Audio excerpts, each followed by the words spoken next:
ತರಗತಿಯ ಅಧ್ಯಾಯ 2 ಬ್ರಿಟಿಷ್ ಆಳ್ವಿಕೆಯ ವಿಸ್ತರಣೆ.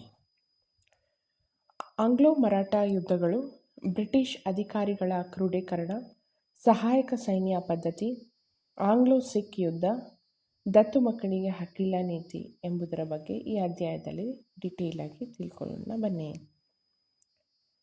ಬ್ರಿಟಿಷರು ಕಾರ್ನಾಟಿಕ್ ಯುದ್ಧಗಳ ಮೂಲಕ ಭಾರತದಲ್ಲಿ ಯಾವುದೇ ಯುರೋಪ್ ದೇಶಗಳು ತಮ್ಮ ಎದುರಾಳಿಯಾಗಿ ನಿಲ್ಲದಂತೆ ಮಾಡಿಬಿಡ್ತಾರೆ. ಪ್ಲಾಸಿ ಮತ್ತು ಬಕ್ಸರ್ ಕದನಗಳ ಮೂಲಕ ಬಂಗಾಳ ಪ್ರಾಂತ್ಯದ ಮೇಲೆ ಸಂಪೂರ್ಣ ನಿಯಂತ್ರಣವನ್ನು ಸಾಧಿಸ್ತಾರೆ. 1765 ಹೊತ್ತಿಗೆ ಬಹುತೇಕ ಪೂರ್ವ ಭಾಗದ ಭಾರತದ ಮೇಲೆ ಪ್ರಭುತ್ವ ಸ್ಥಾಪನೆ ಮಾಡ್ತಾರೆ. ಆದರೆ ಭಾರತದ ಪಶ್ಚಿಮ ಹಾಗೂ ದಕ್ಷಿಣ ಭಾಗದಲ್ಲಿ ಮೈಸೂರು ಮತ್ತು ಮರಾಠ ರಾಜ್ಯಗಳು ಪ್ರಬಲರಾಗಿದ್ದ ಕಾರಣ ಅವರ ಆಟಾಟೋಪ ಬಂಗಾಳ ಮತ್ತು ಬೊಂಬೈಗೆ ಸೀಮಿತವಾಗುತ್ತೆ. ಬ್ರಿಟಿಷ್ ಮುಂದಿನ ವಿಸ್ತರಣಾ ನೀತಿಗೆ ಅಡ್ಡಿಯಾಗಿದ್ದವರು ಮರಾಠ ಪೇಶ್ವೆ ಮತ್ತು ಮೈಸೂರು ಸಂಸ್ಥಾನದಲ್ಲಿ ಅಧಿಕಾರಕ್ಕೆ ಬಂದ ಹೈದರಾಲಿ ಮತ್ತು ಟಿಪ್ಪು ಸುಲ್ತಾನ. ಇವರ ನಂತರ ವಾಯುವ್ಯ ಭಾರತದಲ್ಲಿ ಸಿಖ್ಖರು ಪ್ರಬಲ ವಿರೋಧಿಗಳಾಗ್ತಾರೆ. 19ನೇ ಶತಮಾನದ ಆರಂಭದ ದಶಕದಲ್ಲಿ ಪ್ರವರ್ಧಮಾನಕ್ಕೆ ಬಂದ ರಣಜಿತ್ ಸಿಂಗನು ಸಿಖ್ಖರನ್ನು ಸಂಘಟಿಸುವಲ್ಲಿ ಯಶಸ್ವಿಯಾಗ್ತಾನೆ. ಬ್ರಿಟಿಷರು ಭಾರತದಲ್ಲಿ ತಮ್ಮ ಸಾಮ್ರಾಜ್ಯ ವಿಸ್ತರಣೆಗಾಗಿ 18ನೇ ಶತಮಾನದ ಮಧ್ಯಭಾಗದಿಂದ 19ನೇ ಶತಮಾನದ ಮಧ್ಯಂತರವರೆಗೂ ಮೇಲಿನ ಮೇಲೆ ಅನೇಕ ಯುದ್ಧಗಳನ್ನು ಕೈಗೊಳ್ತಾರೆ. ಅಂತೆಯೇ ಸಹಾಯಕ ಸೈನ್ಯ ಪದ್ಧತಿ ಮತ್ತು ದತ್ತು ಮಕ್ಕಳಿಗೆ ಹಕ್ಕಿಲ್ಲದಂತಹ ನೀತಿಗಳನ್ನು ಅಳವಡಿಸಿಕೊಳ್ಳುವ ಮೂಲಕ ಉಪಾಯವಾಗಿ ಭಾರತೀಯ ರಾಜ್ಯಗಳನ್ನು ಕಬಳಿಸ್ತಾರೆ. ಈ ಅವಧಿಯಲ್ಲಿ ಬ್ರಿಟಿಷರು ಭಾರತದ ದಕ್ಷಿಣ, ಪಶ್ಚಿಮ ಮತ್ತು ವಾಯುವ್ಯ ಭಾಗಗಳಲ್ಲಿ ನಡೆಸಿದ ಯುದ್ಧಗಳಲ್ಲಿ 3 ಆಂಗ್ಲೋ ಮರಾಠಾ ಯುದ್ಧಗಳು, 4 ಆಂಗ್ಲೋ ಮೈಸೂರು ಯುದ್ಧಗಳು ಹಾಗೂ 2 ಆಂಗ್ಲೋ ಸಿಖ್ ಯುದ್ಧಗಳು ಸೇರಿರುತ್ತೆ. ಮೈಸೂರು ಯುದ್ಧಗಳನ್ನು 4ನೇ ಪಾಠದಲ್ಲಿ ಚರ್ಚಿಸಲಾಗುವುದರಿಂದ ಇಲ್ಲಿ ಬ್ರಿಟಿಷರು ನಡೆಸಿದ ಮರಾಠ ಮತ್ತು ಸಿಖ್ ಯುದ್ಧಗಳು ಏನೇನಂತ ನೋಡೋಣ. ಆಂಗ್ಲೋ ಮರಾಠಾ ಯುದ್ಧಗಳು.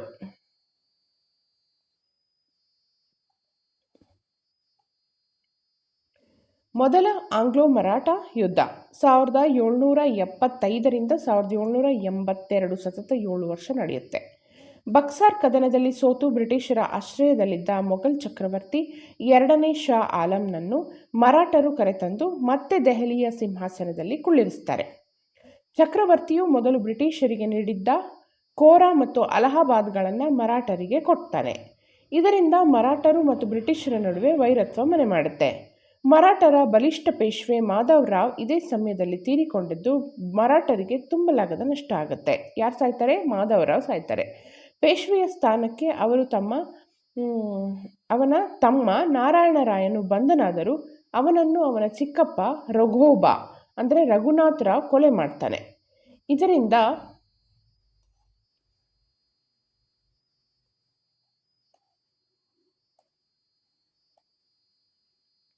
ಪೇಶ್ವೆಯರಲ್ಲಿ ರಾಜಕಲಹ ಏರ್ಪಡುತ್ತೆ. ಅಂದರೆ ಯಾರು ರಾಜರಾಗಬೇಕು ಅನ್ನೋಂಥ ಒಂದು ಒಳಜಗಳ ಉಂಟಾಗುತ್ತೆ. ನಾನಾ ಫಡ್ನವೀಸ್ ನೇತೃತ್ವದಲ್ಲಿ ಪೇಶ್ವೆ ಸ್ಥಾನಕಾಂಕ್ಷಿಯಾದ ರಘೋಬನ ಬದಲು ನಾರಾಯಣ ರಾಯನ ಮಗ 2ನೇ ಮಾಧವ್ ರಾವ್ಗೆ ಮರಾಠ ಒಕ್ಕೂಟವು ಪಟ್ಟಕ್ಕಿಟ್ಟಿತು. ಆದರೆ ಏನು ನಾರಾಯಣ ರಾಯ ರಘೋಬನ ಆಸೆ ಏನಿರುತ್ತೆ, ತಾನು ರಾಜನಾಗಬೇಕು ಅಂತ.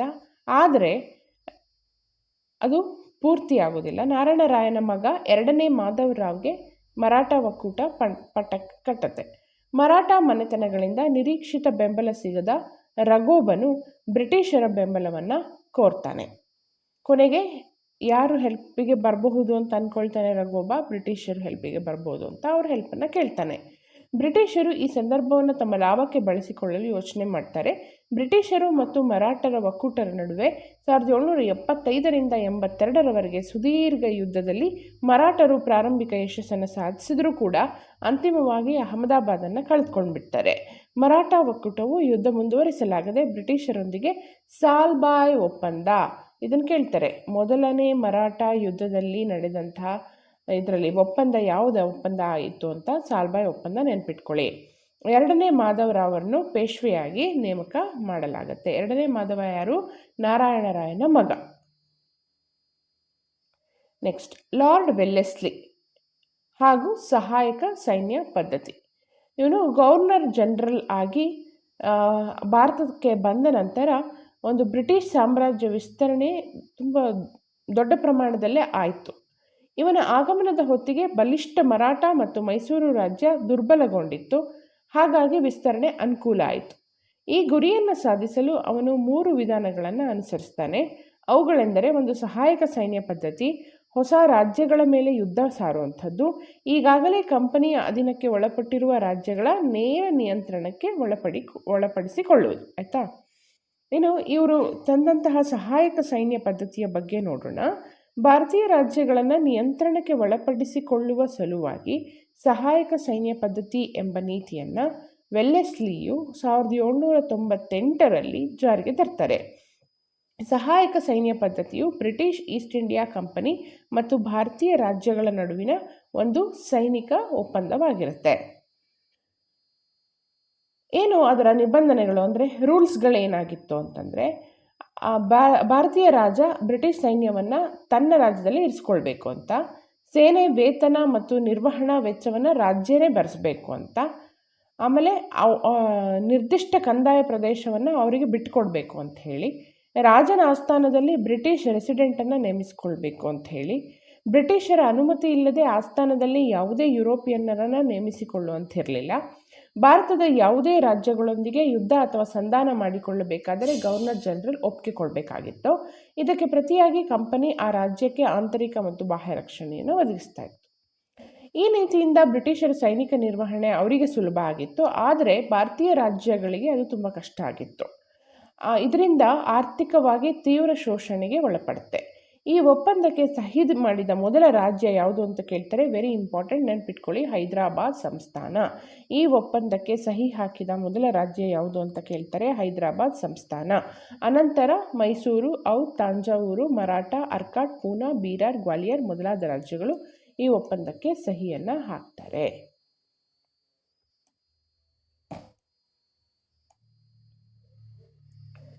ಈಗ ಎರಡನೇ ಆಂಗ್ಲೋ ಮರಾಠ ಯುದ್ಧ 2 ವರ್ಷ ನಡೆಯುತ್ತೆ. ಮರಾಠ ಮನೆತನಗಳ ನಾಯಕರ ನಡುವಿನ ಸಂಘರ್ಷ ಈ ಯುದ್ಧಕ್ಕೆ ಕಾರಣ. ಹೋಳ್ಕರ್ ಮನೆತನದ ಯಶವಂತರಾವ್ ಒಂದು ಕಡೆಯಾದರೆ, ಸಿಂಧಿಯಾ ಮನೆತನದ ದೌಲತ್ ರಾವ್ ಹಾಗೂ ಪೇಶ್ವೆ 2ನೇ ಬಾಜಿರಾವ್ ಇನ್ನೊಂದು ಕಡೆ ಆಗಿರ್ತಾರೆ. ಒಂದು ಕಡೆ ಹೋಳ್ಕರ್ ಮನೆತನ ಯಶವಂತರಾವ್, ಇನ್ನೊಂದು ಕಡೆ ಸಿಂಧಿಯಾ ಮನೆತನದ ದೌಲತ್ ರಾವ್ ಮತ್ತು 2ನೇ ಬಾಜಿರಾವ್. 1802ರಲ್ಲಿ ಹೋಳ್ಕರ್ ಸೈನ್ಯವು ಸಿಂಧಿಯಾ ಮತ್ತು ಪೇಶ್ವೆಯ ಸೈನ್ಯವನ್ನು ಸೋಲಿಸುತ್ತೆ. ಪೇಶ್ವೆ ಬ್ರಿಟಿಷರ ಸಹಾಯವನ್ನು ಯಾಚಿಸ್ತಾನೆ. ಲಾರ್ಡ್ ವೆಲ್ಲೆಸ್ಲಿಗೆ ಮರಾಠರ ಆಂತರಿಕ ವಿಚಾರದಲ್ಲಿ ಪ್ರವೇಶಿಸಲು ಅವಕಾಶ ಸಿಕ್ಕಂಗಾಗತ್ತೆ. ಪೇಶ್ವೆಯು ಬೆಸ್ಸಿನ್ ಒಪ್ಪಂದಕ್ಕೆ ಸಹಿ ಹಾಕುವ ಮೂಲಕ ಸಹಾಯಕ ಸೈನ್ಯ ಪದ್ಧತಿಯನ್ನು ಒಪ್ಪುತ್ತಾನೆ. ಯಾವ ಒಪ್ಪಂದ? ಬೆಸ್ಸಿನ್ ಒಪ್ಪಂದ.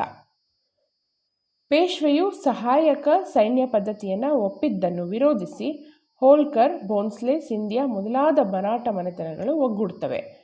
ಆಗ ಮರಾಠ ಮನೆತನಗಳ ಸೇನೆಯನ್ನು ವೆಲ್ಲೆಸ್ಲಿಯು ಅನೇಕ ಯುದ್ಧಗಳಲ್ಲಿ ಮಣಿಸ್ತಾನೆ, ಅಂದರೆ ಸೋಲಿಸ್ತಾನೆ. ಆದರೆ ಅವನ ಯುದ್ಧಪ್ರಿಯ ನೀತಿಯಿಂದ ಕಂಪನಿಗೆ ಸಾಲದ ಹೊರೆ ಹೆಚ್ಚಾಗುತ್ತೆ. ಯಾರ? ವೆಲ್ಲೆಸ್ಲಿಯ ಯುದ್ಧಪ್ರಿಯ ನೀತಿ. ಇದರಿಂದ ತೀವ್ರ ಟೀಕೆಗೆ ಒಳಗಾದ ವೆಲ್ಲೆಸ್ಲಿಯು ತನ್ನ ಹುದ್ದೆಗೆ ರಾಜೀನಾಮೆ ನೀಡಿ ಸ್ವದೇಶಕ್ಕೆ ಮರಳುತ್ತಾನೆ, ಅಂದರೆ ಇಂಗ್ಲೆಂಡಿಗೆ ವಾಪಸ್ ಆಗ್ತಾನೆ. ಆಗ ಆ ಪ್ರದೇಶಗಳಲ್ಲೆಲ್ಲ ತಾತ್ಕಾಲಿಕ ಶಾಂತಿ ಅನ್ನುವಂಥದ್ದು ನೆಲೆಸುತ್ತೆ. ಇನ್ನು ಮೂರನೇ ಆಂಗ್ಲೋ ಮರಾಠ ಯುದ್ಧ. ಮರಾಠ ಮನೆತನಗಳು ತಮ್ಮ ಘನತೆ ಮತ್ತು ಸ್ವಾತಂತ್ರ್ಯವನ್ನು ಉಳಿಸಿಕೊಳ್ಳಲಿಕ್ಕೆ ಇನ್ನಿಲ್ಲದ ಪ್ರಯತ್ನವನ್ನು ನಡೆಸ್ತವೆ. ಪೇಶ್ವೆ ಕೂಡ ಬ್ರಿಟಿಷರ ನಿಯಂತ್ರಣದಿಂದ ಮುಕ್ತಗೊಳ್ಳಲು ಹವಣಿಸ್ತಾನೆ. ಅಂದರೆ ಪೇಶ್ವೆ ಏನು ಬ್ರಿಟಿಷರ ಪಾಲಾಗಿರ್ತಾನೆ, ಅವನು ಕೂಡ ಅದರಿಂದ ಹೊರಗೆ ಬರಬೇಕು ಅಂತ ಯತ್ನ ಮಾಡ್ತಾನೆ. 1817ರಲ್ಲಿ ಪೇಶ್ವೆಯು ಪೂನಾದಲ್ಲಿ ಬ್ರಿಟಿಷ್ ರೆಸಿಡೆನ್ಸಿಯ ಮೇಲೆ ದಾಳಿ ನಡೆಸಿ ಸುಟ್ಟನು. ನಾಗಪುರದ ಅಪ್ಪಾ ಸಾಹೇಬ್ ಮತ್ತು ಮಲ್ಹಾರರಾವ್ ಹೋಳ್ಕರ್ ಕೂಡ ಬ್ರಿಟಿಷರ ವಿರುದ್ಧ ದಂಗೆ ಎದ್ದು ಸೋಲ್ತಾರೆ. ಅಂತಿಮವಾಗಿ ಪೇಶ್ವೆ 2ನೇ ಬಾಜಿರಾಯನು ಬ್ರಿಟಿಷರ ವಿರುದ್ಧ 1818ರಲ್ಲಿ ಕೊರೆಗಾಂವ್ ಮತ್ತು ಅಷ್ಟಿ ಯುದ್ಧಗಳಲ್ಲಿ ಸೋತು ಶರಣಾಗ್ತಾನೆ. ಬ್ರಿಟಿಷರು ಪೇಶ್ವೆ ಪದವಿಯನ್ನು ರದ್ದುಗೊಳಿಸಿ ಬಾಜಿರಾಯನಿಗೆ ವಿಶ್ರಾಂತಿ ವೇತನ ನೀಡ್ತಾರೆ. ಬದಲಿಗೆ ಶಿವಾಜಿಯ ವಂಶಸ್ಥ ಪ್ರತಾಪ ಸಿಂಹನನ್ನು ಸಣ್ಣ ರಾಜ್ಯ ಸತಾರದಲ್ಲಿ ಪ್ರತಿಷ್ಠಾಪಿಸಿ ಮರಾಠರ ಸಾಂಪ್ರದಾಯಿಕ ಮುಖಂಡನಾಗಿಸುವ ಮೂಲಕ ಮರಾಠರ ಪ್ರತಿರೋಧವನ್ನು ಕಡಿಮೆ ಮಾಡಿಕೊಳ್ತಾರೆ. ಶಿವಾಜಿಯ ವಂಶಸ್ಥ ಪ್ರತಾಪ ಸಿಂಹನನ್ನು ಸತಾರದಲ್ಲಿ ರಾಜನನ್ನಾಗಿ ನೇಮಿಸ್ತಾರೆ ಕೊನೆಗೆ. ಯಾಕೆ ಅಂದರೆ ಆ ಮರಾಠರಿಂದ ವೈಷಮ್ಯ ಕಡಿಮೆ ಆಗಬೇಕಲ್ಲ, ಹಾಗಾಗಿ. ಬ್ರಿಟಿಷ್ ಅಧಿಕಾರದ ಕ್ರೋಢೀಕರಣ ಹೇಗಾಯಿತು ಅಂತ ನೋಡೋಣ. ಬ್ರಿಟಿಷರು 1818ರಿಂದ 1857ರವರೆಗೆ ಅಖಂಡ ಭಾರತವನ್ನು ಗೆಲ್ಲುವ ಕಾರ್ಯವನ್ನು ಪೂರ್ಣಗೊಳಿಸ್ತಾರೆ. ಈ ಅವಧಿಯಲ್ಲಿ ಪಂಜಾಬ್, ಸಿಂಧ್, ಔಧ್ ಮೊದಲಾದ ಪ್ರಮುಖ ರಾಜ್ಯಗಳನ್ನಲ್ಲದೆ ಅನೇಕ ಸಣ್ಣಪುಟ್ಟ ರಾಜ್ಯಗಳನ್ನು ಆಕ್ರಮಣ ಮಾಡ್ತಾರೆ. ಇನ್ನು ಆಂಗ್ಲೋ ಸಿಖ್ ಯುದ್ಧಗಳನ್ನು ನೋಡ್ತಾ ಹೋಗೋಣ. 1839ರಲ್ಲಿ ರಣಜಿತ್ ಸಿಂಗನು ಮರಣ ಹೊಂದಿದ ನಂತರ ಪಂಜಾಬಿನಲ್ಲಿ ರಾಜಕೀಯ ಅರಾಜಕತೆ ತಲೆ ಎತ್ತುತ್ತೆ. ಅಂದರೆ ಯಾವುದೇ ಸಮರ್ಥ ರಾಜ ಅಲ್ಲಿರೋದಿಲ್ಲ. 1809ರ ನಿರಂತರ ಮೈತ್ರಿ ಒಪ್ಪಂದವನ್ನು ಉಲ್ಲಂಘಿಸಿ ಪಂಜಾಬನ್ನು ಆಕ್ರಮಿಸಲು ಬ್ರಿಟಿಷರು ಸಂಚು ರೂಪಿಸ್ತಾರೆ. 1845ರ ಡಿಸೆಂಬರ್ನಲ್ಲಿ ಬ್ರಿಟಿಷರಿಗೂ ಪಂಜಾಬ್ ಸೈನ್ಯಕ್ಕೂ ಯುದ್ಧ ಆರಂಭ ಆಗೋಗುತ್ತೆ. 1809ರಲ್ಲಿ ನಿರಂತರ ಮೈತ್ರಿ ಒಪ್ಪಂದವನ್ನು ಉಲ್ಲಂಘಿಸಿ ಪಂಜಾಬನ್ನು ಆಕ್ರಮಿಸಲು ಬ್ರಿಟಿಷರು ಸಂಚನ್ನು ರೂಪಿಸ್ತಾರೆ. 1845ರ ಡಿಸೆಂಬರ್ನಲ್ಲಿ ಬ್ರಿಟಿಷರಿಗೂ ಪಂಜಾಬ್ ಸೈನ್ಯಕ್ಕೂ ಯುದ್ಧ ಆರಂಭ ಆಗುತ್ತೆ. ವಿದೇಶಿಯರಿಂದ ಇರಬಹುದಾದ ಅಪಾಯವನ್ನರಿತ ಹಿಂದೂ, ಮುಸ್ಲಿಂ ಮತ್ತು ಸಿಖ್ಖರೆಲ್ಲರೂ ಒಂದಾಗಿ ಶೌರ್ಯವನ್ನು ಮೆರೀತಾರೆ. ಆದರೆ ಕೆಲವು ದೇಶದ್ರೋಹಿಗಳು ನಾಯಕರಿಂದ ಸೋಲೊಪ್ಪಬೇಕಾಗುತ್ತೆ. ದೇಶದ್ರೋಹಿಗಳ ಕಡೆಯಿಂದ ಈ ನಾಯಕರು ಸೋಲನ್ನು ಒಪ್ತಾರೆ. ಅವಮಾನಕರ ಲಾಹೋರ್ ಒಪ್ಪಂದಕ್ಕೆ 1846ರಲ್ಲಿ ಸಹಿ ಹಾಕಬೇಕಾಗುತ್ತೆ. ಇದರಲ್ಲಿ ಇಂಪಾರ್ಟೆಂಟ್, ಆಂಗ್ಲೋ ಸಿಖ್ ಯುದ್ಧದಲ್ಲಿ ಯಾವ ಒಪ್ಪಂದದ ಮೂಲಕ ಯುದ್ಧ ನಿಲ್ಲುತ್ತೆ ಅಂತ ಕೇಳ್ತಾರೆ. ಲಾಹೋರ್ ಒಪ್ಪಂದ. ಎಷ್ಟರಲ್ಲಿ? 1846ರಲ್ಲಿ. ಅಂದಿನಿಂದ ಬ್ರಿಟಿಷ್ ರೆಸಿಡೆಂಟನ್ನು ಪಂಜಾಬಿನ ನಿಜವಾದ ಆಡಳಿತಗಾರನಾಗ್ತಾನೆ. ಹೀಗೆ ಪಂಜಾಬ್ ಬ್ರಿಟಿಷ್ ಆಶ್ರಿತ ರಾಜ್ಯವಾಗುತ್ತೆ.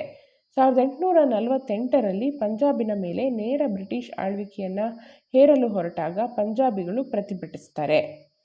ಈ ಪ್ರತಿಭಟನೆಗಳ ನೇತೃತ್ವವನ್ನು ಚಟ್ಟಾರ್ ಸಿಂಗ್, ಅಟ್ಟಾರಿವಾಲಾ ಮತ್ತು ಮೂಲ್ ರಾಜ್ ಅವರು ಕ್ರಮವಾಗಿ ಲಾಹೋರ್ ಮತ್ತು ಮುಲ್ತಾನ್ಗಳಲ್ಲಿ ವಹಿಸಿದ್ದರು.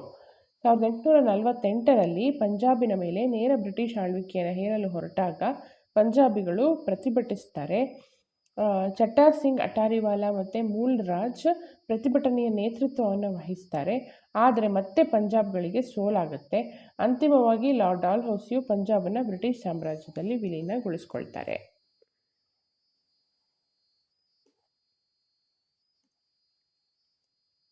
ಡಾಲ್ಹೌಸಿ ಮತ್ತು ದತ್ತು ಮಕ್ಕಳಿಗೆ ಹಕ್ಕಿಲ್ಲ ನೀತಿ.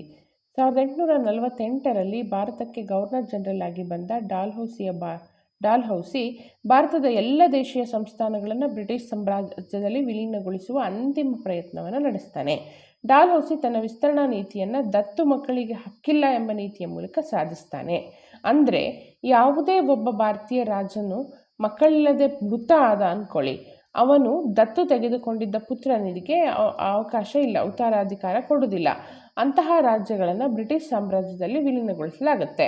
ಈ ನೀತಿಗೆ ಒಳಪಟ್ಟ ರಾಜ್ಯಗಳಲ್ಲಿ ಸತಾರಾ, ಜೈಪುರ್, ಸಂಬಲ್ಪುರ್, ಉದಯ್ಪುರ್, ಝಾನ್ಸಿ, ನಾಗ್ಪುರ್ ಮೊದಲಾದವುಗಳು ಪ್ರಮುಖ. ಈ ರಾಜ್ಯಗಳ ರಾಜರಿಗೆ ಮಕ್ಕಳಿಲ್ಲದಿರುವುದನ್ನು ಮೊದಲೇ ಅರಿತಿದ್ದ ಬ್ರಿಟಿಷ್ ಗವರ್ನರ್ ಜನರಲ್ನವರು ಈ ನೀತಿಯನ್ನು ರಾಜಕೀಯ ಅಸ್ತ್ರವನ್ನಾಗಿ ಜಾರಿಗೊಳಿಸ್ತಾರೆ. ಡಾಲ್ಹೌಸಿಯ ತಡೆಯಿಲ್ಲದ ರಾಜ್ಯಾಕ್ರಮಣದ ನಡೆಯಿಂದ ಭಾರತೀಯ ರಾಜರು ಮಾತ್ರವಲ್ಲ, ಅವನ ಬಗೆಗೆ ಸಹಾನುಭೂತಿಯುಳ್ಳ ಜನವರ್ಗೂ ಕೂಡ ಬ್ರಿಟಿಷರ ವಿರುದ್ಧ ಮಲೆತು ನಿಂತಿತು. ಮಡುಗುಟ್ಟಿದ ಆಕ್ರೋಶ ಮತ್ತು ರಾಜಾಭಿಮಾನದ ಕಿಚ್ಚು ಬ್ರಿಟಿಷ್ ಪ್ರಭುತ್ವದ ವಿರುದ್ಧ ಬಂಡೆದ್ದುವಂತೆ ಮಾಡುತ್ತೆ. ಇದರ ಪರಿಣಾಮವಾಗಿ 1857ರಲ್ಲಿ ಸಿಪಾಯಿ ದಂಗೆಯ ನಡೆಯುವಂಥದ್ದು. ಇಲ್ಲಿ ನಿಮಗಿದು ತಿಳಿದಿರಲಿ ಅಂತ ಬಾಕ್ಸಲ್ಲಿ ಕೊಟ್ಟಿದ್ದಾರಲ್ಲ, ಅದು ಇಂಪಾರ್ಟೆಂಟ್ ಆಗುತ್ತೆ. ರಣಜಿತ್ ಸಿಂಗ್ ಬಗ್ಗೆ ಕೊಟ್ಟಿದ್ದಾರೆ, ಏನಂತ ಕೊಟ್ಟಿದ್ದಾರೆ ನೋಡೋಣ. 1780ರಲ್ಲಿ ಜನಿಸಿದ ರಣಜಿತ್ ಸಿಂಗನು ಸಿಖ್ಖರ 12 ಒಕ್ಕೂಟಗಳಲ್ಲಿ ಒಂದಾದ ಸುಕರ್ಜಾಕಿಯ ಮುಸ್ಲಿಮ್ನ ನಾಯಕ ಮಹಾಸಿಂಗ್ನ ಮಗ. 10ನೇ ವಯಸ್ಸಿನಲ್ಲಿಯೇ ತಂದೆಯನ್ನು ಕಳೆದುಕೊಳ್ತಾನೆ.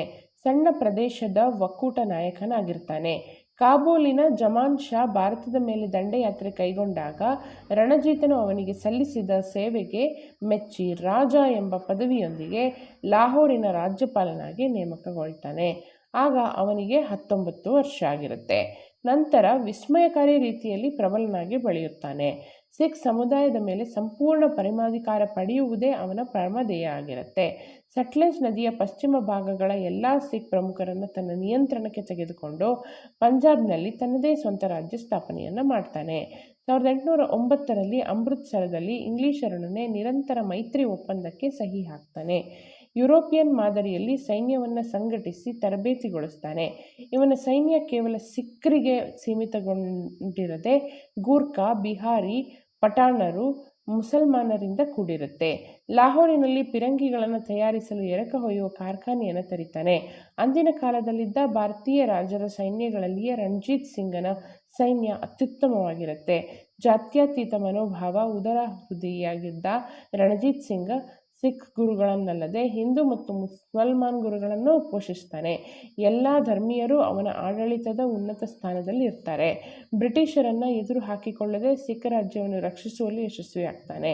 ಅದೇ ರೀತಿ ಬ್ರಿಟಿಷರು ವಾಯುವ್ಯದ ಭಾಗದಿಂದ ನಡೆಯಬಹುದಾದ ಸಂಭಾವ್ಯ ದಾಳಿಗಳನ್ನು ತಡೆಯಲು ರಣಜಿತ್ ಸಿಂಗನ ರಾಜ್ಯದಂತಹ ರಕ್ಷಣಾ ರಾಜ್ಯವೊಂದರ ಅವಶ್ಯಕತೆ ಇರುತ್ತೆ. ಒಟ್ಟಾರೆ ಸ್ವತಂತ್ರ ರಾಜ್ಯವೊಂದನ್ನು ಕಟ್ಟಿ ಕೊನೆಯವರೆಗೂ ಸ್ವತಂತ್ರವಾಗಿಯೇ ಆಳಿ 1839ರಲ್ಲಿ ರಣಜಿತ್ ಸಿಂಗ್ ನಿಧನ ಹೊಂದುತ್ತಾನೆ.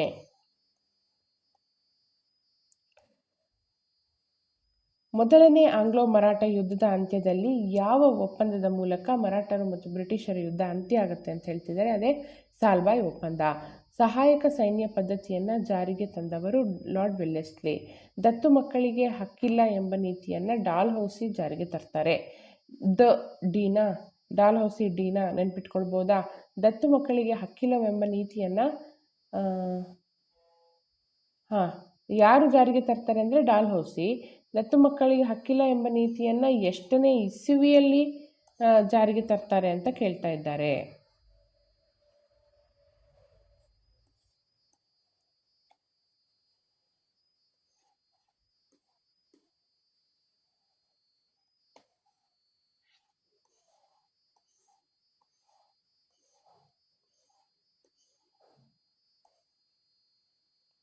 ಸಾವಿರದ 1848ರಲ್ಲಿ ಆಯಿತಾ? 1848ರಲ್ಲಿ.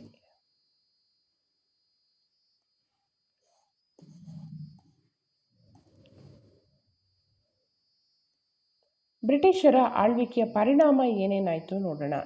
ಯಾವ ರೀತಿ ಆಡಳಿತ ವ್ಯವಸ್ಥೆ ಚೇಂಜ್ ಆಯಿತು, ಭೂಕಂದಾಯ ನೀತಿ ಯಾವ ರೀತಿ ಚೇಂಜ್ ಆಯಿತು, ಆ ಶಿಕ್ಷಣದ ಮೇಲೆ ಯಾವ ರೀತಿ ಪರಿಣಾಮ ಆಯಿತು, ಅವರು ಮಾಡಿದಂತಹ ಕಾಯ್ದೆ ಕಾನೂನುಗಳೇನೇನು ಅಂತ ನೋಡ್ತಾ ಹೋಗೋಣ. ಇದು ಬ್ರಿಟಿಷ್ ಈಸ್ಟ್ ಇಂಡಿಯಾ ಕಂಪನಿ ತನ್ನ ವಾಣಿಜ್ಯ ಹಿತಾಸಕ್ತಿಗಳನ್ನು ಪೂರೈಸ್ತಾ ಹೋಯಿತು.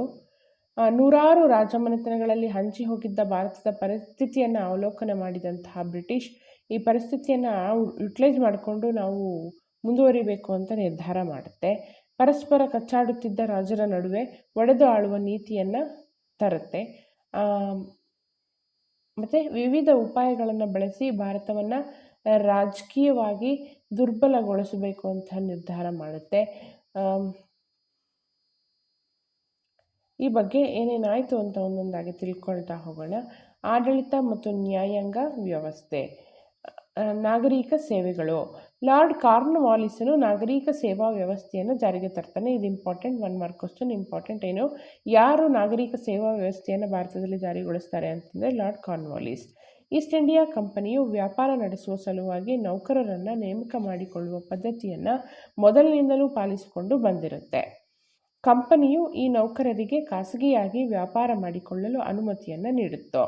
ಈ ಅವಕಾಶವನ್ನು ಬಳಸಿಕೊಂಡ ನೌಕರರು ಅನೈತಿಕ ಮಾರ್ಗಗಳಲ್ಲಿ ಹಣ ಸಂಪಾದಿಸಿ ಹೋಗ್ತಾರೆ. ಇದನ್ನು ತಡೆಯುವ ಸಲುವಾಗಿ 1773ರಲ್ಲಿ ಇಂಗ್ಲೆಂಡ್ ಸರ್ಕಾರ ರೆಗ್ಯುಲೇಟಿಂಗ್ ಕಾಯ್ದೆಯನ್ನು ಭಾರತದಲ್ಲಿ ಜಾರಿಗೊಳಿಸುತ್ತೆ. ಕಾಯ್ದೆಯ ಹೆಸರೇ ಸೂಚಿಸುವಂತೆ ಅದರ ಉದ್ದೇಶ ನಿಯಂತ್ರಣವನ್ನು ಹೇರೋದಾಗಿರುತ್ತೆ. 1773ರ ರೆಗ್ಯುಲೇಟಿಂಗ್ ಆ್ಯಕ್ಟ್. 1800ರಲ್ಲಿ ನಾಗರಿಕ ಸೇವೆಗೆ ಸೇರಬಯಸುವವರಿಗೆ ಶಿಕ್ಷಣವನ್ನು ನೀಡಲು ಕಲ್ಕತ್ತಾದಲ್ಲಿ ಫೋರ್ಟ್ ವಿಲಿಯಂ ಕಾಲೇಜನ್ನು ಸ್ಥಾಪನೆ ಮಾಡ್ತಾರೆ. ಆದರೆ ಈಸ್ಟ್ ಇಂಡಿಯಾ ಕಂಪನಿಯ ನಿರ್ದೇಶಕರು ಇದಕ್ಕೆ ಬೆಂಬಲ ನೀಡೋದಿಲ್ಲ. ಇದರ ಪರಿಣಾಮವೆಂದರೆ 1853ರವರೆಗೆ ನಾಗರಿಕ ಸೇವೆಯ ಎಲ್ಲ ನೇಮಕಾತಿಗಳನ್ನು ಈಸ್ಟ್ ಇಂಡಿಯಾ ಕಂಪನಿಯ ನಿರ್ದೇಶಕರೇ ಮಾಡ್ತಾರೆ. 1853ರ ನಂತರ ನಾಗರಿಕ ಸೇವೆಗೆ ಮಾಡುವ ಎಲ್ಲ ನೇಮಕಾತಿಗಳು ಸ್ಪರ್ಧಾತ್ಮಕ ಪರೀಕ್ಷೆಗಳ ಮೂಲಕ ಆಗಬೇಕೆಂದ ತೀರ್ಮಾನ ಆಗುತ್ತೆ. ಇದರಿಂದ ಭಾರತೀಯರಿಗೆ ಹೆಚ್ಚಿನ ಪ್ರಯೋಜನ ಏನೂ ಆಗ್ತಾ ಇರಲ್ಲ. ಜೊತೆಗೆ ಬ್ರಿಟಿಷರು ಭಾರತೀಯರ ಸಾಮರ್ಥ್ಯವನ್ನು ಅನುಮಾನಿಸಿ ನೋಡ್ತಾರೆ. ಕಾರ್ನ್ವಾಲಿಸನು ಹಿಂದೂಸ್ತಾನದಲ್ಲಿರುವ ಪ್ರತಿಯೊಬ್ಬ ಮೂಲ ನಿವಾಸಿಯೂ ಭ್ರಷ್ಟ ಅಂತ ಪ್ರತಿಪಾದಿಸ್ತಾನೆ. ಇದರಿಂದಾಗಿ ಕೆಳದರ್ಜೆಯ ಉದ್ಯೋಗಗಳನ್ನು ಮಾತ್ರ ಭಾರತೀಯರಿಗೆ ನೀಡಲಾಗುತ್ತೆ. ನ್ಯಾಯಾಂಗ ವ್ಯವಸ್ಥೆ ಯಾವ ರೀತಿ ಬದಲಾವಣೆ ಆಯಿತು ಅಂತ ನೋಡೋದಾದರೆ, ಮೊಘಲರಿಂದ ಬ್ರಿಟಿಷರಿಗೆ ಹಂತ ಹಂತವಾಗಿ ಅಧಿಕಾರ ಹಸ್ತಾಂತರದ ಸಂಕ್ರಮಣ ಕಾಲದಲ್ಲಿ ಹೊಸ ನ್ಯಾಯಾಂಗ ವ್ಯವಸ್ಥೆ ಬೇರು ಬೀಳುತ್ತೆ. 1764ರ ಬಕ್ಸಾರ್ ಕದನದ ನಂತರ ಮೊಹಮ್ಮದ್ ಚಕ್ರವರ್ತಿ ಶಾ ಆಲಂನು ದಿವಾನಿ ಹಕ್ಕೆಂಬ ಕಂದಾಯ ವಸೂಲಾತಿ ಹಕ್ಕನ್ನು ಬ್ರಿಟಿಷರಿಗೆ ನೀಡ್ತಾನೆ. ಬಂಗಾಳದ ಪ್ರಾಂತ್ಯದಲ್ಲಿ ಆಡಳಿತ ಜಾರಿಗೆ ಬರುತ್ತೆ. ಅಂದರೆ ಸರ್ಕಾರ ಅಂತ ಕರಿತೀವಿ.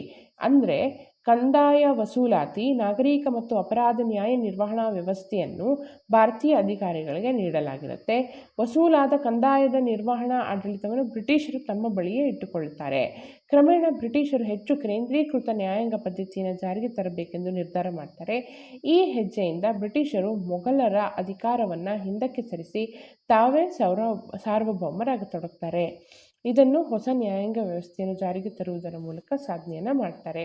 1772ರಲ್ಲಿ ಗವರ್ನರ್ ಆಗಿ ಅಧಿಕಾರ ವಹಿಸಿಕೊಂಡ ವಾರನ್ ಹೇಸ್ಟಿಂಗ್ಸ್ನು ಜಾರಿಗೆ ತಂದ ಹೊಸ ಯೋಜನೆಯ ಪ್ರಕಾರ ಪ್ರತಿ ಜಿಲ್ಲೆಯು 2 ಬಗೆಯ ನ್ಯಾಯಾಲಯಗಳನ್ನು ಹೊಂದಿರಬೇಕಿತ್ತು. ಅವುಗಳೆಂದರೆ ದಿವಾನಿ ಅದಾಲತ್ ಎಂಬ ನಾಗರಿಕ ನ್ಯಾಯಾಲಯ, ಫೌಜ್ದಾರಿ ಅದಾಲತ್ ಎಂಬ ಅಪರಾಧ ನ್ಯಾಯಾಲಯ. ಇಲ್ಲಿ ನಾಗರಿಕ ನ್ಯಾಯದಾನದ ಸಂದರ್ಭದಲ್ಲಿ ಹಿಂದೂಗಳಿಗೆ ಹಿಂದೂ ಶಾಸ್ತ್ರಗ್ರಂಥಗಳ ಪ್ರಕಾರ ಮತ್ತು ಮುಸ್ಲಿಮರಿಗೆ ಪರಿಯತ್ ಕಾನೂನುಗಳ ಪ್ರಕಾರ ನ್ಯಾಯದಾನ ನೀಡಲಾಗ್ತಾ ಇರುತ್ತೆ. ಅಪರಾಧ ಪ್ರಕರಣಗಳಿಗೆ ಬಂದಾಗ ಎಲ್ಲರಿಗೂ ಇಸ್ಲಾಂ ಕಾನೂನುಗಳ ಅನುಸಾರ ವಿಚಾರಣೆ ನಡೆಸಲಾಗ್ತಿತ್ತು. ಕ್ರಮೇಣ ಬ್ರಿಟಿಷ್ ಕಾನೂನುಗಳನ್ನು ಜಾರಿಗೊಳಿಸುವುದರ ಮೂಲಕ ಅಪರಾಧ ಕಾನೂನುಗಳಲ್ಲಿ ಬದಲಾವಣೆ ತರಲಾಗುತ್ತೆ. ನಾಗರಿಕ ನ್ಯಾಯಾಲಯಗಳು ಯುರೋಪಿನ ಜಿಲ್ಲಾಧಿಕಾರಿಗಳ ಅಧ್ಯಕ್ಷತೆಯಲ್ಲಿ ಕಾರ್ಯನಿರ್ವಹಿಸ್ತಾ ಇರುತ್ತೆ. ಅಪರಾಧ ನ್ಯಾಯಾಲಯಗಳು ಖಾಜಿಗಳ ಅಧೀನದಲ್ಲಿಯೂ ಯುರೋಪಿಯನ್ನರ ಮೇಲ್ವಿಚಾರಣೆಯನ್ನು ಕಾರ್ಯನಿರ್ವಹಿಸಬೇಕಾಗಿತ್ತು. ಪೊಲೀಸ್ ವ್ಯವಸ್ಥೆಯನ್ನು ನೋಡೋದಾದರೆ, ಆಂತರಿಕ ಶಾಂತಿ ಸುವ್ಯವಸ್ಥೆಯನ್ನು ಕಾಪಾಡುವ ಜವಾಬ್ದಾರಿಯನ್ನು ಹೊತ್ತಿರುವ ವರ್ಗ ಪೊಲೀಸರು. ಲಾರ್ಡ್ ಕಾರ್ನ್ವಾಲಿಸನು ಪ್ರಥಮತಃ ವ್ಯವಸ್ಥಿತವಾದ ಪೊಲೀಸ್ ವಿಭಾಗವನ್ನು ಅಸ್ತಿತ್ವಕ್ಕೆ ತರ್ತಾನೆ. ಇವನು ಸೂಪರಿಂಟೆಂಡೆಂಟ್ ಆಫ್ ಪೊಲೀಸ್ ಎನ್ನುವ ಹೊಸ ಹುದ್ದೆಯನ್ನು ಸೃಷ್ಟಿಸ್ತಾನೆ. 1793ರಲ್ಲಿ ಪ್ರತಿ ಜಿಲ್ಲೆಯನ್ನು ಠಾಣೆಗಳನ್ನಾಗಿ ವಿಭಜಿಸಿ ಪ್ರತಿ ಠಾಣೆಯನ್ನು ಕೊತ್ವಾಲರ ಅಧೀನದಲ್ಲೂ ಹಳ್ಳಿಗಳು ಚೌಕಿದಾರರ ಅಧೀನದಲ್ಲಿ ಇರುವಂತೆ ಮಾಡ್ತಾರೆ. ಕೊತ್ವಾಲರು ಹಳ್ಳಿಗಳ ಮಟ್ಟದಲ್ಲಿ ಕಳ್ಳತನ, ಅಪರಾಧಗಳು, ದರೋಡೆಗಳ ನಿಯಂತ್ರಣದ ಜವಾಬ್ದಾರಿಯನ್ನು ಹೊತ್ತಿರ್ತಾರೆ. 1776ರ ದಶಕದಲ್ಲಿ ಭೀಕರ ಕ್ಷಾಮ ಭೀತಿಯಿಂದ ಕಾನೂನು ಸುವ್ಯವಸ್ಥೆ ಸಮಸ್ಯೆ ವಿಷಮಗೊಳ್ಳತೊಡಗುತ್ತೆ. ಅಂದರೆ ಇನ್ನೂ ಜಾಸ್ತಿ ಆಗತೊಡಗುತ್ತೆ. ಇದರ ಪರಿಣಾಮವಾಗಿ ಇಡೀ ಪೊಲೀಸ್ ವ್ಯವಸ್ಥೆಯನ್ನು ಬ್ರಿಟಿಷ್ ಅಧಿಕಾರ ಅಧೀನಕ್ಕೊಳಪಡುತ್ತೆ.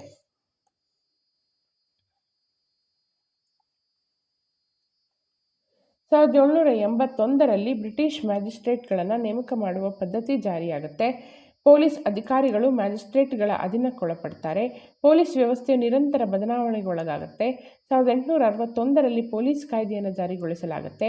ಈ ಕಾಯ್ದೆಯೇ ಕಾನೂನು ಮತ್ತು ಸುವ್ಯವಸ್ಥೆ ಆಡಳಿತಕ್ಕೆ ಮುಖ್ಯ ಅಡಿಪಾಯ ಆಗುತ್ತೆ. ಆದರೆ ಅಧಿಕಾರಿಗಳ ನೇಮಕಾತಿಯಲ್ಲಿ ಭಾರತೀಯರಿಗೆ ಅವಕಾಶ ಇರುವುದಿಲ್ಲ. 1902ರ ಪೊಲೀಸ್ ಕಮಿಷನ್ ಕಾಯ್ದೆಯು ವಿದ್ಯಾರ್ಹತೆಯನ್ನು ಪಡೆದವರನ್ನು ಅಧಿಕಾರಿ ಹುದ್ದೆಗೆ ನೇಮಿಸುವ ಅವಕಾಶವನ್ನು ಕಲ್ಪಿಸುತ್ತೆ. ಆದರೂ ಕೂಡ ತಾರತಮ್ಯ ನಿಲ್ಲೋದಿಲ್ಲ. ಸೈನ್ಯ ವ್ಯವಸ್ಥೆ.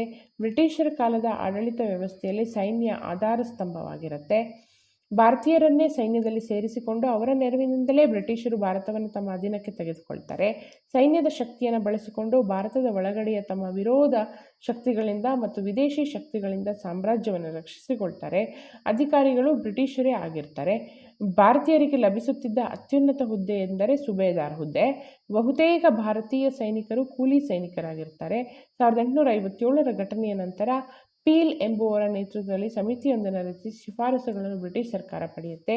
ಈ ಶಿಫಾರಸುಗಳ ಆಧಾರದ ಮೇಲೆ ಸೈನಿಕ ವ್ಯವಸ್ಥೆಯನ್ನು ಮರುವಿನ್ಯಾಸಗೊಳಿಸುವಂಥದ್ದು. ಭೂ ಕಂದಾಯ ನೀತಿ. ಬ್ರಿಟಿಷ್ ಸರ್ಕಾರಕ್ಕೆ ವಾರ್ಷಿಕವಾಗಿ ಬಂಗಾಳ ಪ್ರಾಂತ್ಯ 4 ಲಕ್ಷ ಪೌಂಡ್ಗಳನ್ನು ಪಾವತಿಸಬೇಕಾಗಿರುತ್ತೆ. ಈ ಹಿನ್ನೆಲೆಯಲ್ಲಿ ಕಂಪನಿಯು ತನ್ನ ಆರ್ಥಿಕ ಹಿತಾಸಕ್ತಿಯನ್ನು ಸುಸ್ಥಿರಗೊಳಿಸಿಕೊಳ್ಳಬೇಕಾಗಿರುತ್ತೆ. ಇದರಿಂದಾಗಿ ಹೊಸ ಬಗೆಯ ಕಂದಾಯ ನೀತಿಗಳನ್ನು ಜಾರಿಗೆ ತರುತ್ತೆ. ಕಾಯಂ ಜಮೀನ್ದಾರಿ ಪದ್ಧತಿ. ಲಾರ್ಡ್ ಕಾರ್ನ್ವಾಲಿಸನು 1793ರಲ್ಲಿ ಬಂಗಾಳ ಮತ್ತು ಬಿಹಾರ್ ಪ್ರಾಂತ್ಯಗಳಲ್ಲಿ ಹೊಸ ಕಂದಾಯ ಪದ್ಧತಿಯನ್ನು ಜಾರಿಗೊಳಿಸ್ತಾನೆ. ಅದುವೇ ಕಾಯಂ ಜಮೀನ್ದಾರಿ ಪದ್ಧತಿ. ಈ ಪದ್ಧತಿಯಲ್ಲಿ ಜಮೀನ್ದಾರರು ಭೂ ಮಾಲೀಕರಾಗಿರ್ತಾರೆ. ಈ ಹೊಸ ಯೋಜನೆಯ ಪ್ರಕಾರ ಜಮೀನ್ದಾರರು ಪ್ರತಿ ವರ್ಷ ನಿರ್ದಿಷ್ಟ ದಿನಕ್ಕೆ ಮೊದಲೇ ಅವನು ಒಪ್ಪಿಕೊಂಡಿದ್ದ ಕಂದಾಯದ ಮೊತ್ತವನ್ನು ಸರ್ಕಾರಕ್ಕೆ ಸಲ್ಲಿಸಬೇಕು. ಭೂ ಮಾಲೀಕನಿಗೆ ಈ ಪದ್ಧತಿಯಿಂದ ಹೆಚ್ಚಿನ ಲಾಭ ಆಯಿತು, ಏಕೆಂದರೆ ಸರ್ಕಾರಕ್ಕೆ ಸಲ್ಲಿಸಬೇಕಾದ ಹಣದ ಮೊತ್ತಕ್ಕಿಂತ ಹೆಚ್ಚಿಗೆ ವಸೂಲಿ ಮಾಡಿದ ಹಣವನ್ನು ಅವನೇ ಇಟ್ಕೊಳ್ಬೋದಿತ್ತು. ಬರಗಾಲ ಅಥವಾ ವಿಪರೀತ ಮಳೆ ಕಾರಣದಿಂದ ಕಂದಾಯವನ್ನು ವಸೂಲಿ ಮಾಡಲು ಸಾಧ್ಯವಾಗದೆ ಸರ್ಕಾರಕ್ಕೆ ಸಲ್ಲಿಸಬೇಕಾದ ಹಣದ ಮೊತ್ತವನ್ನು ಸಲ್ಲಿಸಲಾಗದಿದ್ದರೆ ಬ್ರಿಟಿಷ್ ಸರ್ಕಾರ ಭೂಮಿಯ ಒಡೆತನವನ್ನು ಅವನಿಂದ ಕಸಿದುಕೊಳ್ತಾ ಇತ್ತು. ಈ ಪದ್ಧತಿಯಿಂದ ಬ್ರಿಟಿಷರಿಗೆ ಮತ್ತು ಜಮೀನ್ದಾರರಿಗೆ ಲಾಭವಾಯಿತೇ ವಿನ ರೈತರಿಗಲ್ಲ. ಬ್ರಿಟಿಷರು ತಮಗೆ ನೆರವಾಗುವ ಹೊಸ ಸಾಮಾಜಿಕ ವರ್ಗವಾದ ಜಮೀನ್ದಾರರನ್ನು ಸೃಷ್ಟಿ ಮಾಡಿದರು. ರೈತರು, ರೈತ ಕೂಲಿ ಕಾರ್ಮಿಕರು ಜಮೀನ್ದಾರರ ಭೂಮಿಯಲ್ಲಿ ಕೆಲಸ ಮಾಡಲು ನಿರಂತರ ಅವಕಾಶಗಳು ಸಿಗದೆ ಬಹುಮುಖಿ ಶೋಷಣೆಗೆ ಒಳಗಾದರು. ಅತಂತ್ರ ಸ್ಥಿತಿಯಲ್ಲೇ ಬದುಕನ್ನು ಕಳೆಯತೊಡಗಿದರು. ಈ ಪದ್ಧತಿಯು ಕ್ರಮೇಣ ಒಡಿಸ್ಸಾ, ಆಂಧ್ರ ಮತ್ತು ವಾರಣಾಸಿ ಪ್ರಾಂತ್ಯಗಳಿಗೆ ವಿಸ್ತರಣೆ ಆಗುತ್ತೆ. ಚಾರ್ಲ್ಸ್ ಮೆಟ್ಕಾಫ್ ಹೇಳುವಂತೆ ಬ್ರಿಟಿಷ್ ಭೂಕಂದಾಯ ನೀತಿಗಳಿಂದ ಭಾರತದ ರೈತರು ಸಾಲದಲ್ಲೇ ಹುಟ್ಟಿ, ಸಾಲದಲ್ಲೇ ಬದುಕಿ, ಸಾಲದಲ್ಲೇ ಸತ್ತರು. ಈ ಸ್ಟೇಟ್ಮೆಂಟನ್ನು ಯಾರು ಹೇಳಿದರು ಅಂತ ಕೇಳ್ತಾರೆ. ಅದುವೇ ಲಾರ್ಡ್ ಮೆಟ್ಕಾಫ್.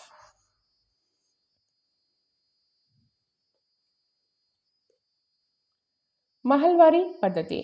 ಉತ್ತರ ಪ್ರದೇಶ, ಮಧ್ಯಪ್ರದೇಶ, ಅನೇಕ ಭಾಗಗಳಲ್ಲಿ, ಪಂಜಾಬ್ ಮತ್ತು ದೆಹಲಿ ಪ್ರಾಂತ್ಯಗಳಲ್ಲಿ ಮಹಲ್ಲುಗಳೇ ಸಾಮೂಹಿಕ ಒಪ್ಪಂದಗಳನ್ನು ಮಾಡಿಕೊಂಡು ಸರ್ಕಾರಕ್ಕೆ ತೆರಿಗೆಯನ್ನು ಸಲ್ಲಿಸುವ ಪದ್ಧತಿಯನ್ನು ಜಾರಿಗೆ ತರಲಾಗುತ್ತೆ. ಈ ಪದ್ಧತಿಯನ್ನು ಬರ್ಡ್ ಮತ್ತು ಜೇಮ್ಸ್ ಥಾಮ್ಸನ್ ಪ್ರಯೋಗಿಸ್ತಾರೆ. ಮಹಲ್ ಎಂದರೆ ತಾಲೂಕು ಅಂತ. ಪ್ರಾಂತ್ಯದಿಂದ ಪ್ರಾಂತ್ಯಕ್ಕೆ ಈ ಪದ್ಧತಿಯ ಅನುಷ್ಠಾನದಲ್ಲಿ ವ್ಯತ್ಯಾಸ ಇರುತ್ತೆ. ದೊಡ್ಡ ಮತ್ತು ಸಣ್ಣ ಪ್ರಮಾಣದ ಜಮೀನ್ದಾರರು ಈ ಪದ್ಧತಿಯ ಭಾಗ ಆಗಿರ್ತಾರೆ. ಕಂಪನಿಯ, ಸರ್ಕಾರದ ಅಧಿಕಾರಿಗಳು ಜಮೀನಿನಲ್ಲಿ ಆಗುವ ಉತ್ಪಾದನೆಗಿಂತಲೂ ಹೆಚ್ಚಿನ ಮೊತ್ತದ ವಾರ್ಷಿಕ ಪಾವತಿಗಳನ್ನು ನಿರ್ಧರಿಸುವುದರಿಂದ ಅನೇಕ ಜಮೀನ್ದಾರರು ಮತ್ತು ಭೂ ಮಾಲೀಕತ್ವವನ್ನು ಕಳೆದುಕೊಳ್ತಾರೆ. ಅವರನ್ನೇ ನೆಚ್ಚಿ ಬದುಕುತ್ತಿದ್ದ ಸಣ್ಣ ಕೃಷಿಕರು ನಿರ್ಗತಿಕರಾಗ್ತಾರೆ. ಇನ್ನು ರೈತವಾರಿ ಪದ್ಧತಿ ಅಂತಂದರೆ ಬಾರಾಮಹಲ್ ಪ್ರಾಂತ್ಯದಲ್ಲಿ 1792ರಲ್ಲಿ ಅಲೆಕ್ಸಾಂಡರ್ ರೀಡ್ ಎನ್ನುವವರು ಜಾರಿಗೊಳಿಸ್ತಾರೆ. ಈ ಪದ್ಧತಿಯನ್ನು ಥಾಮಸ್ ಮುನ್ರೋ ಮದ್ರಾಸು ಮತ್ತು ಮೈಸೂರು ಪ್ರಾಂತ್ಯಗಳಲ್ಲಿ 1801ರ ನಂತರ ಜಾರಿಗೊಳಿಸ್ತಾನೆ.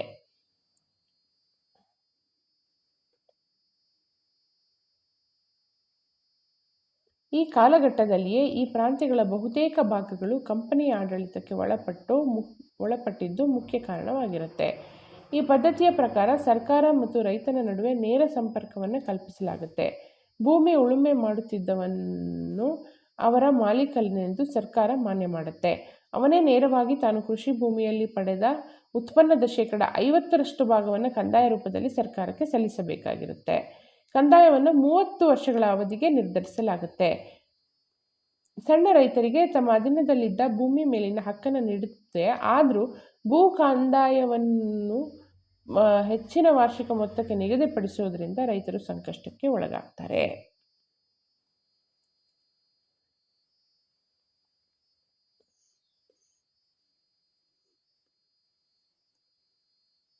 ಇನ್ನು ಆಧುನಿಕ ಶಿಕ್ಷಣದ ಆರಂಭ ಹೇಗಾಗುತ್ತೆ ಅಂತ ನೋಡೋದಾದರೆ, ಪಾರಂಪರಿಕ ಶಿಕ್ಷಣವನ್ನು ಹಲವಾರು ಬದಲಾವಣೆಗಳನ್ನು ಮಾಡ್ತಾರೆ.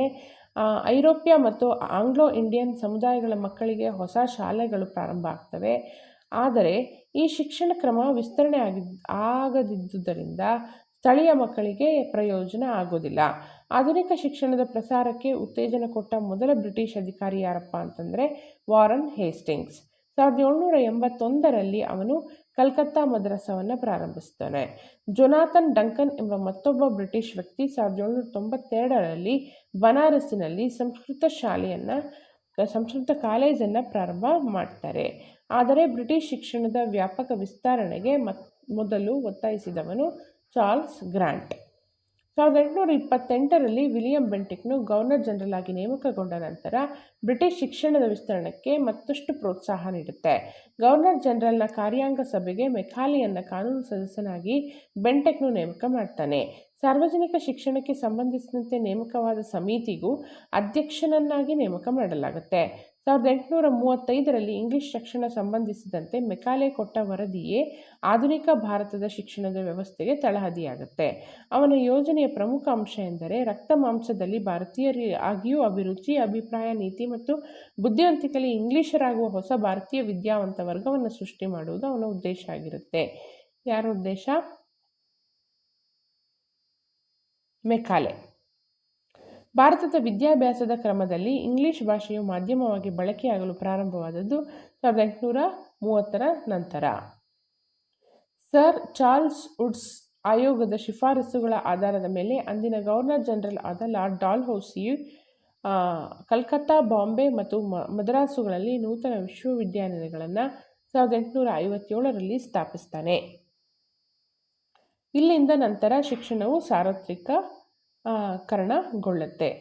ಚಾರ್ಲ್ಸ್ ವುಡ್ನ ಆಯೋಗದ ಶಿಫಾರಸುಗಳನ್ನು ಯಾರು? ಲಾರ್ಡ್ ಡಾಲ್ಹೌಸಿ ಇಂಪ್ಲಿಮೆಂಟ್ ಮಾಡ್ತಾನೆ.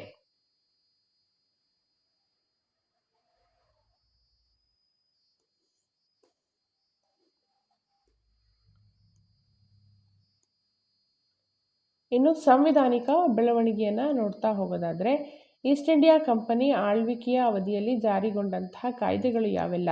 ಮೊದಲನೇದು 1773ರ ರೆಗ್ಯುಲೇಟಿಂಗ್ ಕಾಯ್ದೆ. 1765ರ ದಿವಾನಿ ಹಕ್ಕಿನ ನಂತರ ಕಂಪನಿ ಅಧಿಕಾರಿಗಳು ದುರಾಸೆಗೊಳಪಡುತ್ತಾರೆ. ಹಾಗಾಗಿ ಬ್ರಿಟಿಷ್ ಸರ್ಕಾರ ಪಡೆಯುತ್ತಿದ್ದ ತೆರಿಗೆ ಹಣವನ್ನು ಅಪರಾಧ ತೆರಿಗೆ ಎಂದು ತೀಕ್ಷ್ಣವಾಗಿ ಟೀಕಿಸಲ್ಪಡುತ್ತೆ. ಅನೈತಿಕ ವ್ಯವಹಾರಗಳ ಗೊತ್ತಿದ್ದರೂ ಯಾವುದೇ ಕ್ರಮವನ್ನು ಜರುಗಿಸದೆ ಸುಮ್ಮನೆ ಇದ್ದುದೇ ಅವನು ಹೀಗೆ ಮಾಡಲು ಕಾರಣ ಅಂತ ಹೇಳಿ 1773ರಲ್ಲಿ ರೆಗ್ಯುಲೇಟಿಂಗ್ ಆ್ಯಕ್ಟನ್ನು ತರ್ತಾರೆ. ಇಲ್ಲಿ ಪ್ರಾಂತ್ಯಗಳನ್ನು 3 ಪ್ರೆಸಿಡೆನ್ಸಿಯಾಗಿ ವಿಂಗಡಿಸಲಾಗುತ್ತೆ. ಬಂಗಾಳ, ಮುಂಬೈ ಮತ್ತು ಮದ್ರಾಸು ಪ್ರೆಸಿಡೆನ್ಸಿ ಅಂಥೇಳಿ. ಅವುಗಳು ಪ್ರತ್ಯೇಕವಾಗಿಯೂ ಮತ್ತು ಸ್ವತಂತ್ರವಾಗಿಯೂ ಕಾರ್ಯನಿರ್ವಹಿಸ್ತಾ ಇರ್ತವೆ. ಬಂಗಾಳದ ಪ್ರೆಸಿಡೆನ್ಸಿಯು ಉಳಿದ 2 ಪ್ರೆಸಿಡೆನ್ಸಿಗಳ ಮೇಲೆ ಅಧಿಕಾರವನ್ನು ಪಡೆಯುತ್ತೆ. ಬಂಗಾಳದ ಗವರ್ನರ್ 3 ಪ್ರೆಸಿಡೆನ್ಸಿಗಳಿಗೆ ಗವರ್ನರ್ ಜನರಲ್ ಆಗ್ತಾರೆ. ಗವರ್ನರ್ ಜನರಲ್ಗೆ ಬಾಂಬೆ ಮತ್ತು ಮದ್ರಾಸ್ ಪ್ರೆಸಿಡೆನ್ಸಿಗಳಿಗೆ ನಿರ್ದೇಶಿಸುವ, ನಿಯಂತ್ರಿಸುವ ಮತ್ತು ಮೇಲ್ವಿಚಾರಣೆ ಮಾಡುವ ಅಧಿಕಾರ ಕಾನೂನು ನೀಡುತ್ತೆ. ಬಂಗಾಳ ಸರ್ಕಾರದ ಮತ್ತು ಇಂಗ್ಲೆಂಡ್ ನಿರ್ದೇಶಕ ಮಂಡಳಿಯ ಪೂರ್ವಾನುಮತಿ ಇಲ್ಲದೆ ಬಾಂಬೆ ಮತ್ತು ಮದ್ರಾಸ್ ಸರ್ಕಾರಗಳು ಯಾರ ಮೇಲೂ ಯುದ್ಧ ಘೋಷಿಸುವಂತಿಲ್ಲ ಅಥವಾ ಶಾಂತಿ ಸಂಧಾನವನ್ನು ನಡೆಸುವಂತಿಲ್ಲ. ತೀರಾ ತುರ್ತಾದ ಸಂದರ್ಭಗಳಲ್ಲಿ ಮಾತ್ರ ಇಂತಹ ನಿಬಂಧನೆಗಳನ್ನು ವಿನಾಯಿತಿ ಇತ್ತು.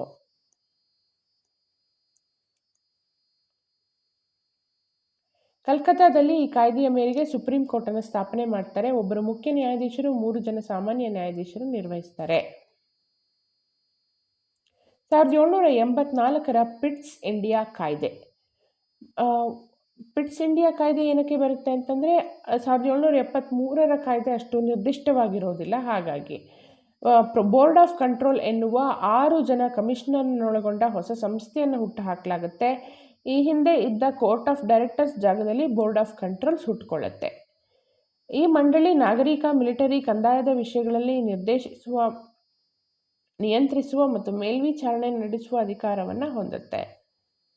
ಭಾರತೀಯರು ತಮ್ಮ ಸಾರ್ವಭೌಮತ್ವವನ್ನು ಬ್ರಿಟಿಷ್ ರಾಜಸತ್ತೆಯ ಹೆಸರಿನಲ್ಲಿ ಪಡೆದಿದ್ದಾರೆಯೇ ವಿನಃ ಅವರದೇ ಸ್ವಂತ ಹಕ್ಕಲ್ಲ ಎಂದು ಈ ಕಾಯ್ದೆಯಲ್ಲಿ ಹೇಳುವ ಮೂಲಕ ಭಾರತೀಯ ರಾಜಕೀಯ ಹಕ್ಕುಗಳು ನಿರ್ಣಾಯಕವಾಗಿ ಮೊಟಕುಗೊಳ್ಳುತ್ತವೆ.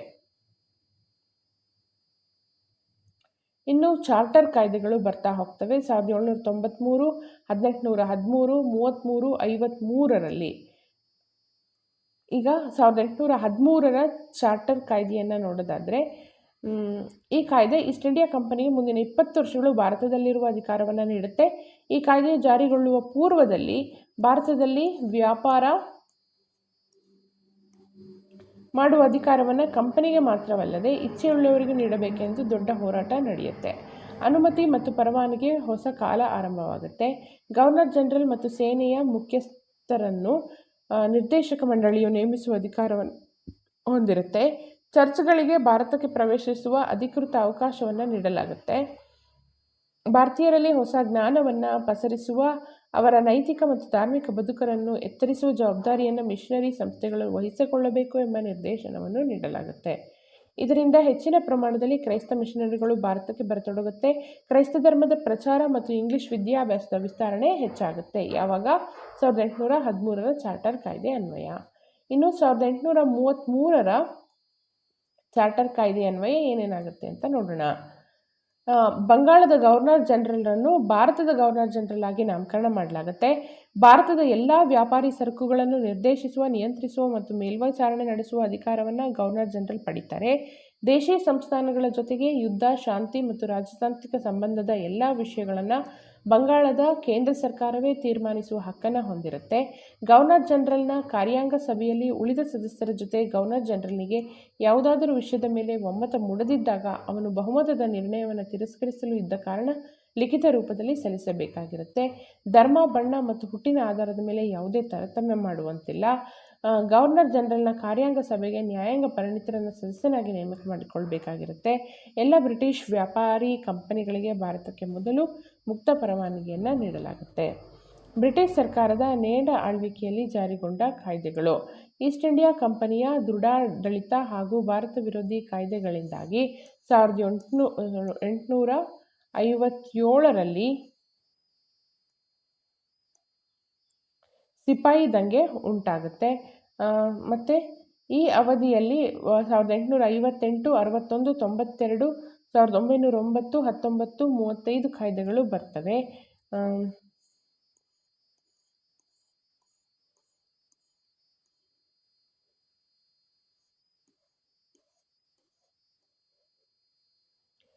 1909ರ ಭಾರತೀಯ ಪರಿಷತ್ ಕಾಯ್ದೆ ಏನು ಹೇಳುತ್ತೆ ಅಂತಂದರೆ, ಕೇಂದ್ರ ಶಾಸನ ಸಭೆಯ ಸದಸ್ಯರ ಸಂಖ್ಯೆಯನ್ನು 60ಕ್ಕೆ ಹೆಚ್ಚಿಸಲಾಗುತ್ತೆ. ಶಾಸನ ಸಭೆಗಳ ಸದಸ್ಯರ ಸ್ಥಾನಗಳನ್ನು ಹೆಚ್ಚಿಸಲಾಗುತ್ತೆ.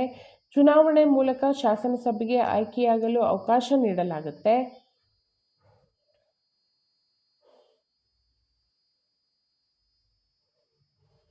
ಮುಸ್ಲಿಮರಿಗೆ ಪ್ರತ್ಯೇಕ ರಾಜಕೀಯ ಪ್ರಾತಿನಿಧ್ಯ ನೀಡುವ ಪ್ರತ್ಯೇಕ ಚುನಾವಣಾ ಮತಗಟ್ಟೆ ವ್ಯವಸ್ಥೆಯನ್ನು ಜಾರಿಗೆ ತರಲಾಗುತ್ತೆ. 1919ರ ಭಾರತೀಯ ಪರಿಷತ್ ಕಾಯ್ದೆ. ಬೈಕೆಮರಲ್, ಕೇಂದ್ರದಲ್ಲಿ ದ್ವಿಸದನ ಶಾಸಕಾಂಗ ರಚನೆಗೆ ಅವಕಾಶ ನೀಡಲಾಗುತ್ತೆ. ಸರ್ಕಾರ ಪದ್ಧತಿ ಬರುತ್ತೆ ಮತ್ತು ಹೈಕಮಿಷನರ್ಗಳನ್ನು ನೇಮಕ ಮಾಡಲಾಗುತ್ತೆ. ಸ್ವಯಂ ಆಡಳಿತವುಳ್ಳ ಸ್ಥಳೀಯ ಸಂಸ್ಥೆಗಳ ಅಭಿವೃದ್ಧಿಗೆ ಭರವಸೆಯನ್ನು ನೀಡಲಾಗುತ್ತೆ. ಕೇಂದ್ರದ ಬಜೆಟ್ನಿಂದ ಪ್ರಾಂತ್ಯಗಳ ಬಜೆಟನ್ನು ಬೇರ್ಪಡಿಸಲಾಗುತ್ತೆ. ಪ್ರತ್ಯೇಕ ಚುನಾವಣಾ ಮತಗಟ್ಟೆ ವ್ಯವಸ್ಥೆಯನ್ನು ವಿಸ್ತರಿಸಲಾಗುತ್ತೆ. 1935ರ ಭಾರತ ಸರ್ಕಾರ ಕಾಯ್ದೆ ಏನು ಹೇಳುತ್ತೆ, ಏನೇನಾಯಿತು ಚೇಂಜಸ್ ಅಂತ ನೋಡೋದಾದರೆ, ಬ್ರಿಟಿಷ್ ಪ್ರಾಂತ್ಯಗಳ ದೇಶೀಯ ಸಂಸ್ಥಾನಗಳು ಹಾಗೂ ಆಶ್ರಿತ ರಾಜ್ಯಗಳನ್ನು ಅಖಿಲ ಭಾರತ ಒಕ್ಕೂಟವನ್ನು ರಚಿಸಲು ಅವಕಾಶ ನೀಡುತ್ತೆ. ಸರ್ಕಾರ ಸ್ಥಾಪಿಸಲಾಗುತ್ತೆ. Reserve bank ಸ್ಥಾಪನೆಯಾಗುತ್ತೆ. ಸರ್ಕಾರ ಪದ್ಧತಿಯನ್ನು ಪ್ರಾಂತ್ಯಗಳಲ್ಲಿ ರದ್ದುಗೊಳಿಸಿ ಸ್ವಾಯತ್ತತೆ ನೀಡಲಾಗುತ್ತೆ. ಫೆಡರಲ್ ಕೋರ್ಟ್ ಸ್ಥಾಪನೆಗೆ ಅವಕಾಶವನ್ನು ನೀಡಲಾಗುತ್ತೆ. ದಿವಾನಿ ಅದಾಲತ್ ಎಂಬ ನಾಗರಿಕ ನ್ಯಾಯಾಲಯವನ್ನು ಯಾರು ಸ್ಥಾಪನೆ ಮಾಡ್ತಾರೆ ಅಂತ ಕೇಳ್ತಾ ಇದ್ದಾರೆ. ಸೂಪರಿಂಟೆಂಡೆಂಟ್ ಆಫ್ ಪೊಲೀಸ್ ಹುದ್ದೆಯನ್ನು ಸೃಷ್ಟಿಸಿದವರು ಲಾರ್ಡ್ ಕಾರ್ನ್ವಾಲಿಸ್. ಕಾಯಂ ಜಮೀನ್ದಾರಿ ಪದ್ಧತಿಯನ್ನು ಬಂಗಾಳ ಮತ್ತು ಬಿಹಾರ ಪ್ರಾಂತ್ಯಗಳಲ್ಲಿ ಯಾವಾಗ ಜಾರಿಗೊಳಿಸಲಾಯಿತು ಅಂತ ಕೇಳ್ತಾ ಇದ್ದಾರೆ.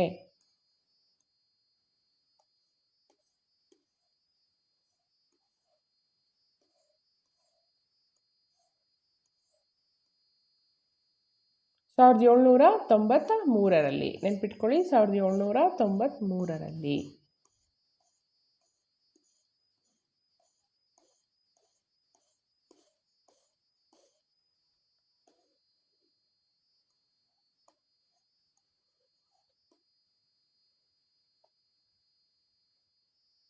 ಅಲೆಕ್ಸಾಂಡರ್ ರೀಡ್ ಜಾರಿಗೆ ತಂದಂತಹ ಭೂಕಂದಾಯ ಪದ್ಧತಿ ಯಾವುದು ಅಂತ ಕೇಳ್ತಾ ಇದ್ದಾರೆ. ಇಲ್ಲಿದೆ, ನೋಡೋಣ ಬನ್ನಿ.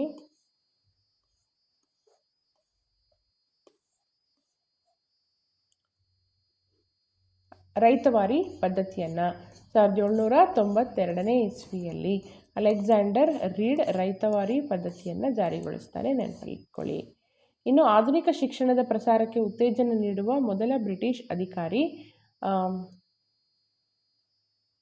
William Bentinck. ರೆಗ್ಯುಲೇಟಿಂಗ್ ಕಾಯ್ದೆ ಡ್ಯಾಶ್ರಲ್ಲಿ ಜಾರಿಗೆ ಬರುತ್ತೆ 1773ರಲ್ಲಿ. ಇಲ್ಲಿಗೆ ಅಧ್ಯಾಯ 3 ಹಾಗೂ 2 ಕೂಡ ಮುಗಿದಿದೆ. ಮುಂದಿನ ಅಧ್ಯಾಯದಲ್ಲಿ ಭೇಟಿಯಾಗೋಣ.